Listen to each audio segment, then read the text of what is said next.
to apologize on behalf of the principals of the Alliance for the late start. Please, can you kindly accept our sincerest apologies? I can see no matter you are so angry. Can you smile? Thank you very much, Comrade, to starting off the press conference. Good morning, ladies and gentlemen. Welcome to yet another MDC Alliance briefing. This particular briefing we have called so that we can brief you, members of the fourth step, on the Alliance trip to the United States last week, which clearly is a matter of national interest. Whose phone, please? Sorry. May we all kindly put our phones on silent or flight mode so that this press conference may proceed without disruption? Thank you very much. The procedure will be that Comrade BT will start the briefing on the general context of the trip, and then Comrade Chamisa will speak on some of the specifics of their trip as the two members of the Alliance who represented the Alliance on that trip. So without further ado, I will hand over to Comrade Biti to start the briefing. Comrade Biti, over to you. Thank you, Prof. Good morning, ladies and gentlemen. I want to add my voice to Honorable Tu's apology. We are a coalition, and so you have to bear with us when we seek a consensus on everything that we do. So we apologize for the late starting. As all of you are aware of, we went to a number of countries in the region. First was South Africa, where we had the privilege of engaging a few individuals there, and then we had a stopover in Addis, and then of course the much talked about trip in the United States of America. There were three of us initially, that is to say Professor Rose Migube, Advocate Chamisa and myself, but regrettably on the day of the travel, a bereavement struck Prof. Mube's family while he was actually on the way to the airport. So we ended up being two. We were, however, joined in some of the meetings by Comrade Jacob Garifo, the president of Transform Zimbabwe. So that was our trip to the United States, and Honorable Chamisa will go into some of the content, some of the needs about that particular trip. What I've been asked by the Alliance to speak of is the state of our country as it exists today. And we think that this is very opportune, considering that the President of the Republic of Zimbabwe, Emmerson Mnangagwa, will be making a State of the Nation address this afternoon in a joint sitting of Parliament. We think that pursuant to the great celebrations, the great joy, the great exhilaration of the 18th of November 2017, we have somehow become deflated. We have lost the momentum, and we have declambered from the peak of a great expectation that our country was now on a footpath, on a trajectory to an open, democratic, free, just Zimbabwe. We look at the levels of the manner in which our citizens, our people are living, and we know that the dream is being wasted, the dream is being drained, the dream is being hijacked, and the dream is certainly being captured. The hope of our people on the 18th of November 2017 was the hope that with the departure of Comrade Robert Mugabe, a new Zimbabwe would be ushered in, that real change would actually come into the motherland, and that there would not be a papering over the cracks, and that there would not be cosmetic change in respect of which in the cockpit one individual is replaced by another individual. So we as an alliance are concerned by the following. A, the obvious militarization of the Zimbabwean state, the number of serving military men appointed in the cabinet, the complete takeover, as it were, by the military. We have nothing per se against the military, but we know that the essence of the rule of law and constitutionalism is that of democracy, and democracy is government for the people and by the people. And so the people that are ultimately decisive in our country are the ordinary citizens who have the right to choose men and women who will serve them. You cannot make a transition from a barrack to a public office. So we are concerned about that.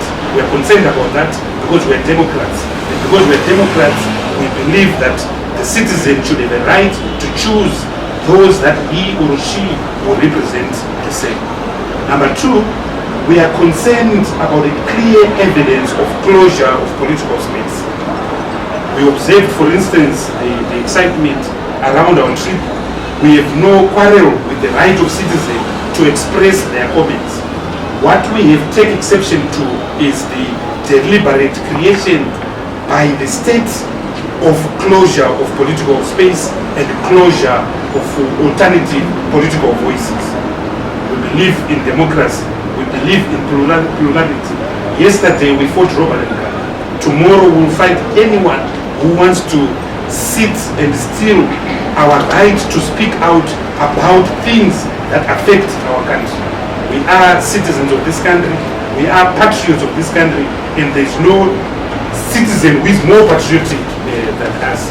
So we are concerned about what we see as clear signs of trying to resuscitate a one-party mantra, a one-party state mantra in our body politic. And I've been asked to be very loud and clear on this point, and I hope I'm very loud and clear on this point. The third issue that concerns us is the failure by the new authorities to address the clear signs of economic decay in our country. We are particularly incensed by the cost of living, the rise in the cost of living. The budget presented by the Minister of Finance on the 7th of December 2017 predicts that annualized inflation in 2018 will be 3%. But all of us who are being abused by prices in shop know that that figure is a joke. The price of basic commodities have just shot up, particularly since the 23rd of November 2017. How is it that one can buy a 1.5 kilogram of chicken at $14.50 a packet? How is it that one can buy 1 kilogram of beef at $11.50 a kilogram? How is it that a packet of matema, and many of our people are surviving on matema, can cost $18.50? So quite clearly that something is not right in the state of the state. Something is not right in this country. Not only that, citizens can't draw their money from the banks right now as we speak. So this is something that greatly concerns us. We have always argued that there has to be genuine, sustainable economic reform. Only 2 weeks ago, we spoke on our own options as an alliance, and we spoke about the way forward. In the statement that we are going to distribute, you will see some of the measures that we propose. So I want to conclude by saying that we as the alliance restate the point that the country needs genuine political and economic reform. That we need a roadmap to legitimacy. That legit roadmap must be anchored on certain clear benchmarks. The first benchmark is adherence to constitutionalism, to the rule of law, and the complete demilitarization of the state of Zimbabwe. We will not, and we welcome the statement that Operation Legacy is ended, but we would like to see it ending on the streets, because we know that there are roadblocks still being manned by the military today as we speak. So let's return back to normal civilian rule. Let's return back to normal civilian order that abides by constitutionalism, that abides by the rule of law. We spent 3 years writing a constitution, if not more. That constitution was adopted by more than 3 million people in a referendum held in March of 2018. Let's abide by that constitution. Number 2, we would like to see genuine, credible electoral reforms that will lead to an uncontested, free and fair election. And among the things we propose are the following. Number 1, the creation of a brand new BVR voters roll, in respect of which all political parties sign on to. We have to agree that this is the genuine, legitimate voters roll for the country. And on this one, we take note that even for 2013, we do not have, less than 6 months of the next election, we still do not have the voters roll for the 2013 general election. So we demand that there be a production of that genuine BVR voters roll that we all sign to. Number 2, we are pushing and arguing for the recognition of a diaspora vote in this country, consistent with Section 67 of the Constitution of Zimbabwe. Number 3, we are arguing for the monitoring, the international monitoring and observation of this election at least 6 months before the election. And we are demanding, consistent with the SADC guidelines on elections, the African Union guidelines on elections, that these monitors and observers must be international monitors from all over the globe, and not just the usual menu card of monitors from a few selected countries in the region, which has been the case. Number 4, we are arguing for the creation of an environment that is conducive to proper propagation of freedom of association and freedom of movement during an election. So we pray that there will be no violence. We pray that there will be no coercion, no capture, no corruption in the next election. We pray that the pillars that have stood, the legislative pillars that have stood against the holding of free and fair election from an environment point of view are dealt with. In particular, we ask for the repeal of the Public Order Security Act. We ask for the repeal of the Access to Information and Protection of Privacy Act. We ask for a repeal of certain sections of the Broadcasting Act. Number 4, we ask for major amendments to the Electoral Act. Some of the amendments we are seeking are demands that no one not on the voters' roll should be allowed to vote. Because we remember and we still have the hangover of 2013 when we were abused by a creature, a little white creature known as the voter registration slip. We also, so there are a number of reforms which we are proposing around the Electoral Act. Next is the access to media freedoms. We believe that the opposition and alternative voices should have equal airtime in public spaces, particularly the broadcast houses. We also believe that there should be democratization and liberalization of access to broadcasting licenses. We note the monopoly of Zanu individuals in the acquisition of broadcasting licenses. Surely that must be democratized so that every citizen, irrespective of the color of his or her political card, is free to run a talk radio station and so forth. All these things, and this is very key, we ask for a special role of the UN in our elections. You will recall that in 2018, the UN was actually coming to Zimbabwe, but was stopped in South Africa from coming to do a scoping mission. Zimbabwe is a full paid-up member of the UN, and the UN has got certain specialized skills developed over the years to prevent contested elections. And in the context of Zimbabwe, we are choking with contested elections, just 2008, 2013. So we need the expertise of the UN in this process. Lastly, this whole process must be underwritten by the international community. This whole process must be underwritten and guaranteed by the international community. So these are the things that we've been talking about. We have nothing to hide, and at this stage I would defer to my colleague, the advocate Janice. Thank you very much, Honorable DT, President of the BGP, and critical member of the Alliance. I want to first thank you for that very good narrative, but just also to emphasize that we acknowledge as the Alliance the interest that has been generated by our visit to the United States of America. But of course we are people who believe in accountability. We believe in our duty to the people we represent. And it is in that context that we undertake this important pillar of good governance, that is reporting to the people we lead, and also that primarily defines the reason why we are having this important briefing, just to make sure that we account to our constituents and we also account to the people we lead.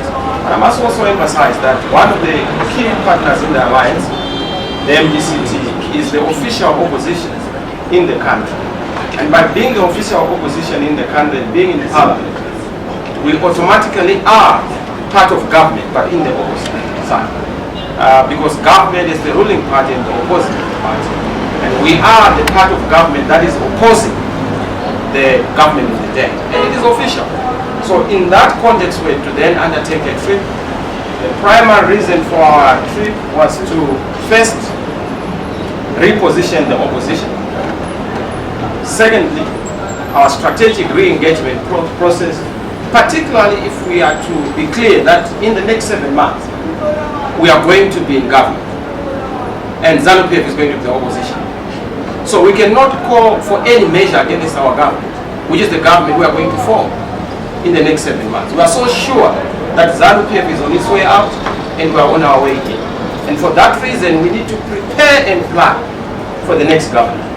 So strategic re-engagement is very important. In fact, we began this process during the inclusive government.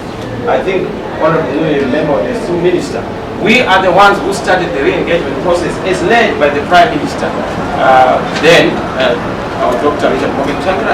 So what we are simply doing is to punctuate and make sure that we advance that agenda to re-engage. And of course, we had some very important meetings which I will also highlight. The third one was then to set the framework for free and fair elections in Zimbabwe. We need to make sure we get this message to the local and domestic audience, but also we must get it out there to the international community. And this is why we are engaging. We are not going to stop engaging. We've done the SADC region, we've done the AU, we've done the US. We are going to do other countries, including China, Russia, Europe.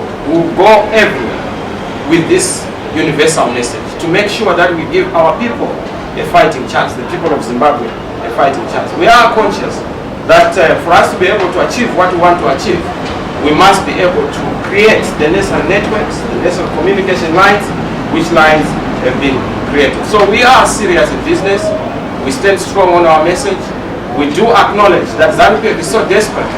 They are still in the old mindset of framing the opposition as an opponent, when in fact we are supposed to be looking at each other together as one and looking forward to build our country. Building our country is not going to take the mindset of the old, which is the mindset Mr. Mnangagwa seeks to be perpetuated. So what we are seeing in government is a new face with the old mind. What we are seeing in government is just a new haircut, but the same old systems and the same old head. And this must change. This is the reason why we are to engage. We met with a lot of partners in the United States of America. We met with the Congress and congressmen, Senate. We also met some key people in the State Department in terms of the re-engagement process. we are clear that we need $15 billion if we are to restore our country. That $15 billion is not going to be something that we will start to work on when we become a government. We learned during the inclusive government that it takes time to re-engage. I'm sure if you ask Mr. Mandela, then, you know, he was still a terrorist, even up to a time when he departed, because it's very difficult to reverse measures that are imposed on a country. So we need to make sure that we begin and commence this process. And we are serious, we are looking into the future. Our colleagues in Zanu-PF are still steeped in the past. They think that they are perpetual in government. We know that they are temporary in government, and they are on their way out. That is what we form. And we make no apologies for the kind of patriotism we have demonstrated during the inclusive government, now and going forward, because we believe that the future of Zimbabwe is in making sure that we remove the Banana Republic tag, we remove the pariah status tag, and we restore our country amongst the family of nations. So we have a statement we have prepared. This statement is going to be issued out. It's a very comprehensive one. It touches on the things that we worked on. We also met the diasporans who were very eager and enthusiastic to participate in the 2018 elections. They are very important, you know, their contribution to the GDP. We need to make sure that they are allowed to vote. We currently have a case that's before the court in terms of the Constitutional Court. We want to push for that one. We also want to push for certain reforms around diasporas being allowed to vote. In fact, it's in line with the standard guidelines on elections that the diasporas be allowed to vote. So I would say, without wasting a lot of time, we may need to then possibly leave it to Mr. Buju, so that we hear your question. But that is why we were in the United States of America, not these so-called measures. We are not that petty as to pursue petty politics of backwardness. We are the next game in town. We are the next music. So why would we want to disrupt that music as an alternative? Thank you very much. I thank Comrade Spiti and Comrade Chamisa for the presentations. We will now take a few questions from members of the media only, not the various party people sitting at the deck, only journalists. So Comrade Butu is going to have the responsibility for identifying who will speak. Comrade. Thank you very much, Prof. My favorite brother from Al Jazeera. The hand was up first. Yeah. Alliance. Is Mr. Changirai going to remain your candidate in 2018, considering that most of 2017 and before he's been in and out of hospital? And if so, how serious do you think the population will take you, considering he's ill now, that you'll be pushing for a man who's not 100%? Take 300. Yes, the second question. No, lady. You want to have gender? Democracy. Oh, yes. Sister. Hello, Emilia Sitole from Reuters. I just want to find out why it took the Alliance so long to actually come up with this explanation to supporters and the general public, considering that we've had days and days, you know, of public media criticism of the trip that you made. Thank you very much. Third question.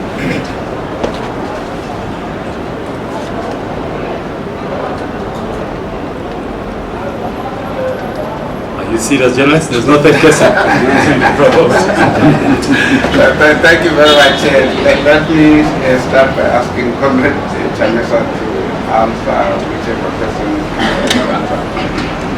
Thank you very much. I was going to answer the MT one, but I think it's best that you answer it. I think Prof can give the professorial tincture to you, so it's not a problem. I hope you will start on that one. I will deal with the second, which is why did it take so long? It has not taken us so long. We were in the US for a week. We only came back the day before yesterday, on Monday. So it has not taken us long. We could not preempt. Diplomacy is not about carrying a vuvuzela. We could not go on a microphone to say, this is what we are doing. We had to conclude the meeting. We had also to report back to our fundamental partners in the Alliance before we start commenting on anything. So we had not understood the perspective that Zanu-PF had pushed. And this is why we are appealing to Zanu-PF to abandon their fundamental pillars of governance, of working on misinformation, disinformation, and lies to the citizens. A government is supposed to be a purveyor of good and correct information to the citizens. They know why we were there. In fact, instead of them joining people to mislead them and excoriate us, they must be congratulating us and thanking us for doing their bidding and for doing the patriotic duty on behalf of the people of Zimbabwe. Because we are aware they are not. You know, we are respected as serious guys in this world. And they must appreciate. But they do not do so. They choose to then malign us, demonize us, and then portray us as criminals. When in fact, what we have done for this country is the best interest of Zimbabweans. I'm sure Mr. Biti may need to come in on this time.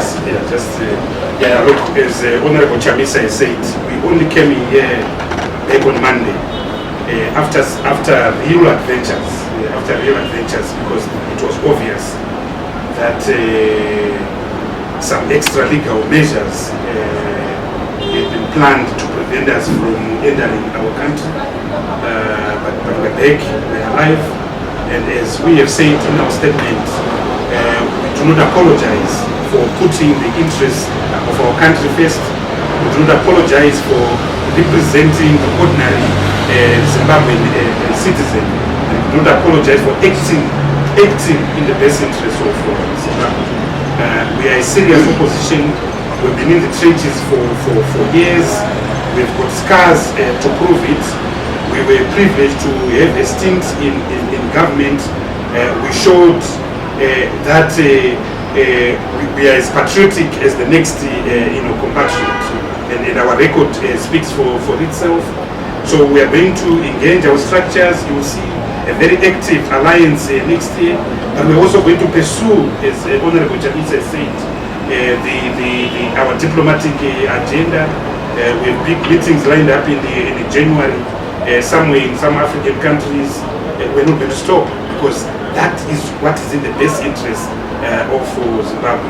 And we find it ironic that if visits are to other places, there's no problem. Yeah. If we're going to Beijing, there wouldn't have a problem. But yes, we're going to go to Beijing in February. We're going to go to Russia in March, and that's what is in the best interest of our people. Honorable Professor.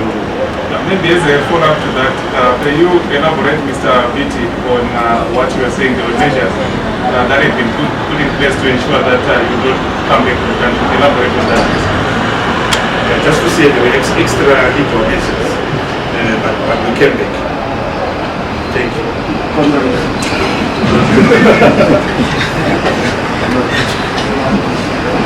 Yeah, just one sentence. Once you are in the opposition and you go out on a trip and then the ruling government starts howling and growling, it means that trip is a resounding success. Okay, thank you very much for the questions and the answers. The question on MT President Twandirai, we have answered this question again and again. Our answer will remain the same. Asked last week, asked today, asked next week, it will remain the same. President Twandirai is our candidate. We collectively, as 7 members of the Alliance, agreed without any equivocation that he is our best foot forward. He is our best foot forward because experience.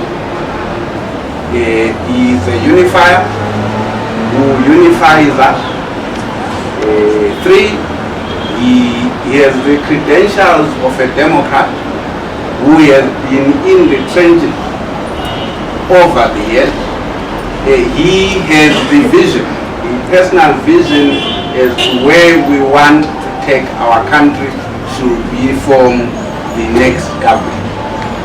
Whether he is well or unwell is neither here nor there. Only God has the prerogative of granting health, illness or sickness at any given time.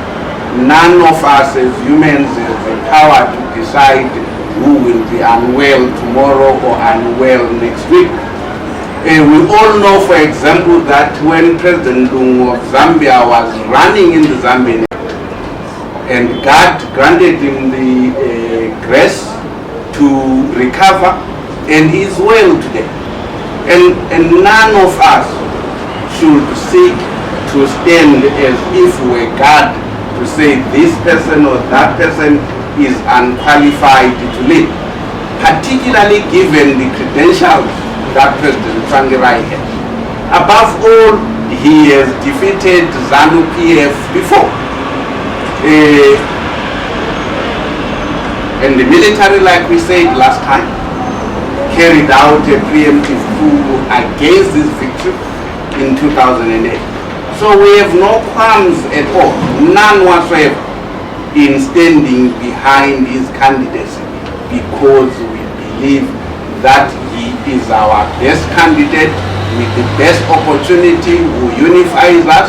We have confidence in him to be able to defeat Zanu-PF come July, August next year, when the election must be held. I want to add 1 or 2 points in respect of the first question. There's the hullabaloo about this, and yet we are being told daily that there is a new beginning. We are starting a new democratic era in this country without him. One assumes that if there is a new beginning, you will at the very least start by telling the truth. At the very least, and to basically regress to the default mode of lies and more lies about sanctions. It simply tells us that there is no new beginning. All of you listened to Comrade BT, listened to Comrade Chamisa. Most of these things were being streamed live while they were happening in the States. There was a written statement which he spoke from, particularly Comrade BT in his presentation to the Senate. At no point in that statement did he call for sanctions. In fact, the members of Congress, they were critical of our perspective that there are new opportunities today. They were critical that we're saying there are new opportunities. Talk to us, engage with the government, to see whether we can take advantage of those new opportunities. To then go hysterical about something which didn't happen, it is very disheartening. When in particular it comes from those who claim that let us give Nangakwa and his team a chance, this is a new beginning, and so forth and so on. So let us be clear, let us at least start by being honest, right, and truthful about what happened. It is the democratic right of every Zimbabwean to be able to engage with the world in terms of our vision of what the solutions to the problems of this country are. Thank you very much, Prof. Segura, Wednesday. I've got 2 brief questions. The first one, I just wanted to understand whether the MDC Alliance considers President Nangagwa as a legitimate president. Then second, the clarification, Chamba says it was Tsvangirai who frustrated the transitional government, and Father Mkono later issued a statement that it was actually Tsvangirai who wanted to initiate talks with Mnangagwa and SNAP. Can we have clarification of really what happened regarding the prospects of a transitional government? Thank you. Another question? Yes, my sister. My question is, does the Alliance believe that the former government, even after what has taken place, especially with that? Thank you. Third question? Yes. Should I do it? Yeah, okay. For ENC? Briefly, What was the outcome of the American meeting? Is there this is the last set of questions we are taking. If someone has a burning question, ask it now or forever hold it. Yes. I want some explanation, maybe in the village shown, on explanation on the trip. In the village show? Yes. After.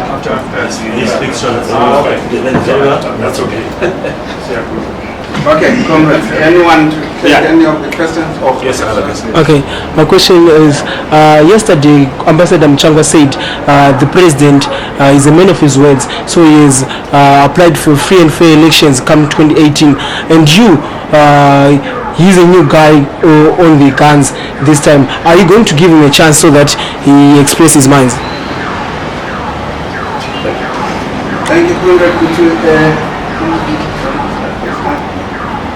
Yes, I'll ask you also, I will just a few words.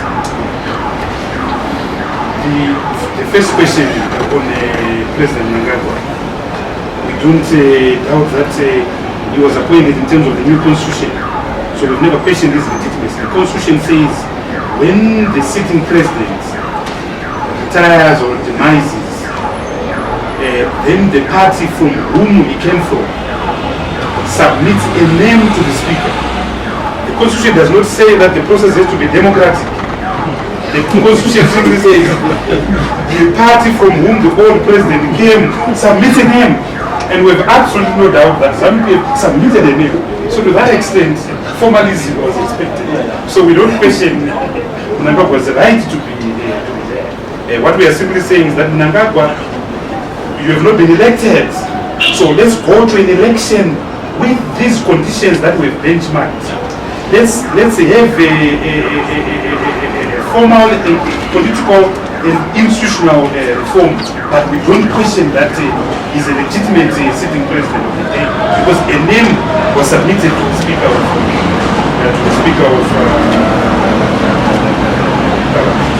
can I just answer the last question? We are inundated with this clamor for giving people a chance. It's a dominant discourse on the social media. We are giving this government a chance. We are giving this government a chance, but they must also give the people of Zimbabwe a chance, and a chance that goes beyond the rhetoric. And so far, beyond the rhetoric, we are not convinced that they are genuinely giving the people of Zimbabwe a chance. You speak of Honorable Comrade Mchangwa. We are very disturbed when someone stands and takes a public platform and says they will abuse the constitutional provision, the provisions in the constitution that says the army does not stick to the business of politics and the army stays away from politics. In fact, it's unconstitutional for the military to support any political party. It's very clear in terms of Section 208 of the Constitution. That's not giving the people of Zimbabwe a chance. But yes, we've given them some latitude. But it's so self-evident, even from this early stage, that nothing has changed. I guess it would have been expecting too much, because these very same men and women were besides President Mugabe for a period of 50 years. So to suddenly expect problems to be resolved by the same mindset that created them would have been expecting too much. But we are giving them a chance, but they have to give the people of Zimbabwe a chance.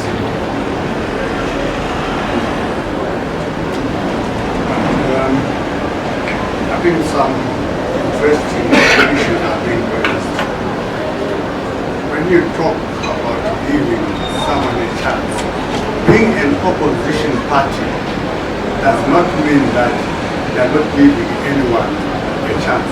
They are actually providing an alternative voice, an alternative inspection of what is happening, and highlighting what is happening and what should be corrected. We gave Mugabe 37 years of chances to remedy the situation in Zimbabwe. President Mugabe was not ruling on his own. President Mugabe was presiding over a structure that is still intact. We were not just fighting to remove Mugabe. We were fighting to remove Zanu-PF because it has corrupted and destroyed our nation. Let us not fool ourselves to believe that just because Mugabe is out of the equation, then the situation will normalize in Zimbabwe. It might get worse. And we as the opposition must be vigilant to see that we don't let our people being deceived again like they've been deceived in the past 37 years. Thank you, Comrade Mtambara. Yeah. One question to Comrade Mtambara. Yeah. As a former soldier yourself, what's your take on some of your colleagues going into politics? You are a former soldier yourself. I'm a politician.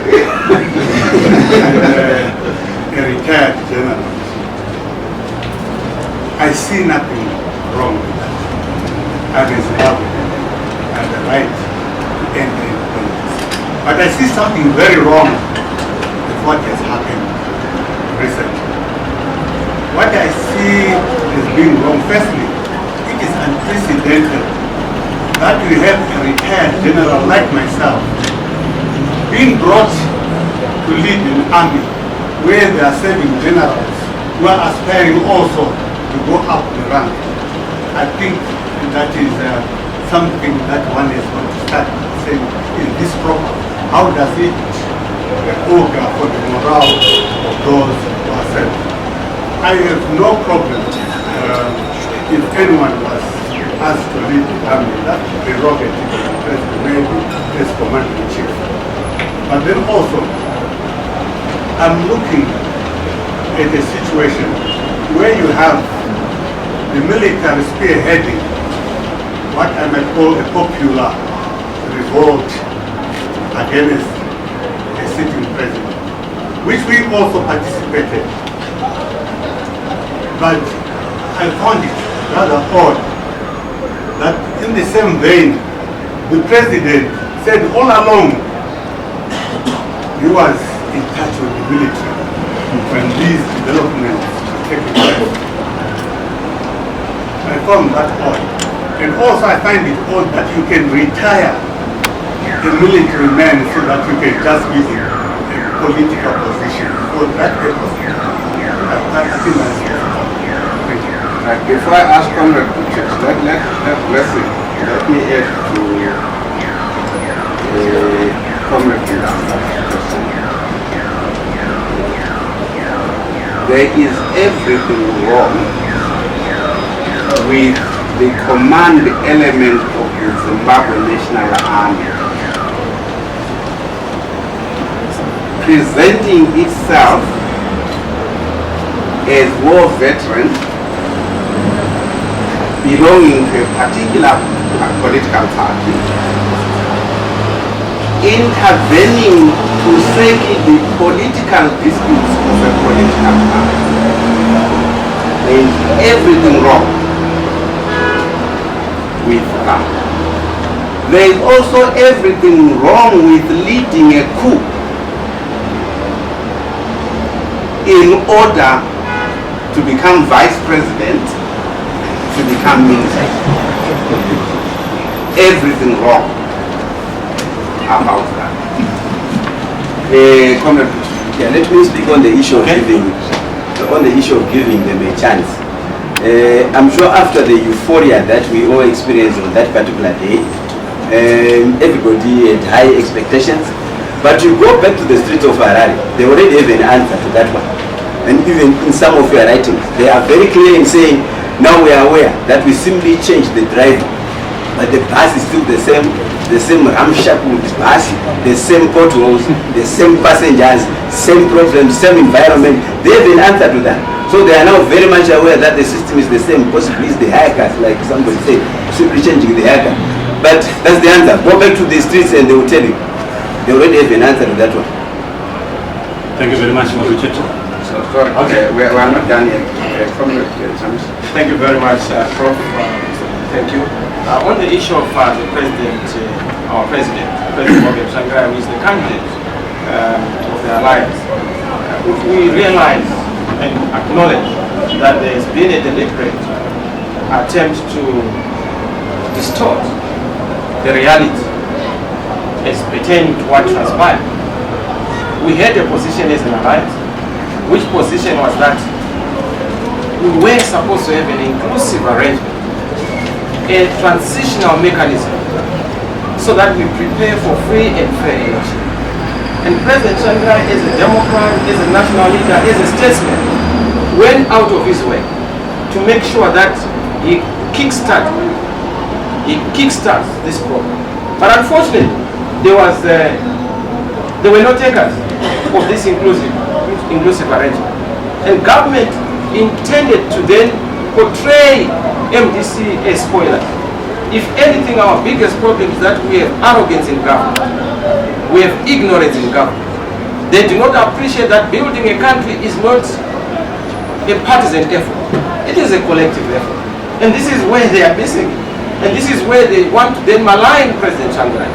President Shanghai has always been very clear to say, in order for us to have restoration of legitimacy, the first step is to have a transitional mechanism, an inclusive arrangement, political parties discussing.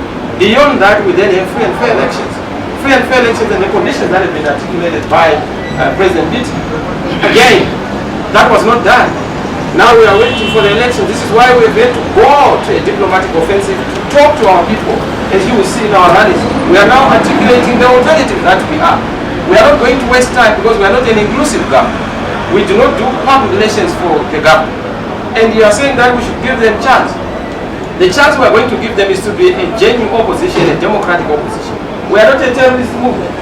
We are not a rebel movement. So we have given them a chance. Let them offer their ideas, we offer ours. And let there be a marketplace of ideas. If they are better than us, we congratulate them. Where we are better, they must appreciate us. So let us not mistake this whole thing because we are transitioning from big man politics to big idea politics. And this is why we are going to have big ideas, manifestos, policy documents, blueprints that we are going to be putting on the market. Because we think that we have better ideas. So better ideas that even government has borrowed from our manifesto. And we take no problem with that because they are doing it for the people of Zimbabwe. The issue of are we confident? We are not only confident, we don't only believe that we will form the next government. We know it. And Mr. Mnangagwa knows it. We are going to be the next government. This is why they are panicking. But we are saying even if we form the next government, it's going to be a good dispensation for Mr. Mnangagwa and his team. Because we'll be very inclusive, tolerant of the opposition. That is the difference. So there should be no doubt about the MDC being the next predictable thing in town. Who will form the next government? And of course, this is why we are saying there has to be underwriting of this process. Once it is done, we are going to be the next government. And we are sure about it. This is why we have to go to America, we will go to the IMF. I know that President Pitt is going to lead another delegation to go and unlock the keys that will give us victory and prosperity as a people. The issue of the outcome of the American trip, the first thing we achieved in America was just to activate the goodwill. People in America, the American government believes in the people of Zimbabwe. Zimbabwe is loved. So we unlocked the goodwill that is there, that is available, but it has not taken us. Because we have a government that do not understand diplomacy. It talks about looking east without understanding that you must look everywhere, including looking to the west and looking to God.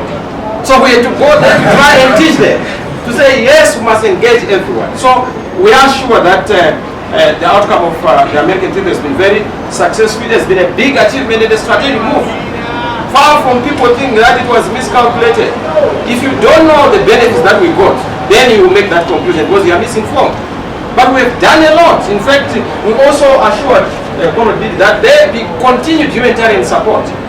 If there is going to be any problem in terms of the rain season, we have assured continued humanitarian support from the United States of America.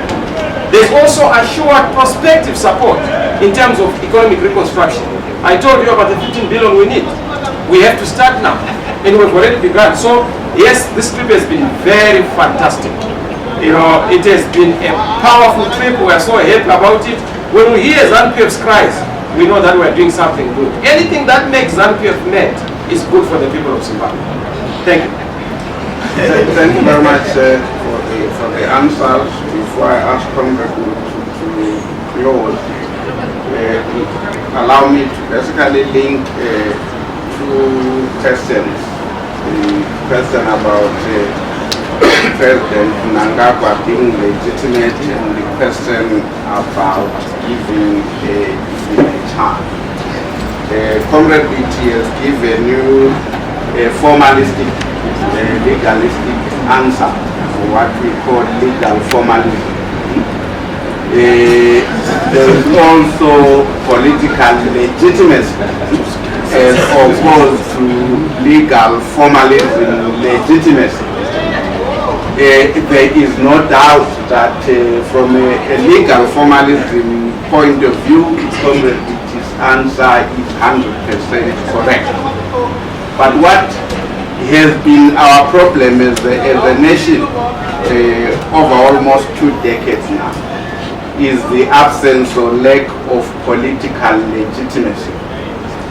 President Mnangagwa has inherited President Mugabe's crown, if I may call it that, including his illegitimacy in having previously stolen election. So, Comrade, we are giving him a chance to deal with that aspect of political illegitimacy, which is why we are tabulating all the things which need to be done by him in the next 6 months, so that should he win in July, August next year, we will congratulate him as a politically legitimate head of state of Zimbabwe.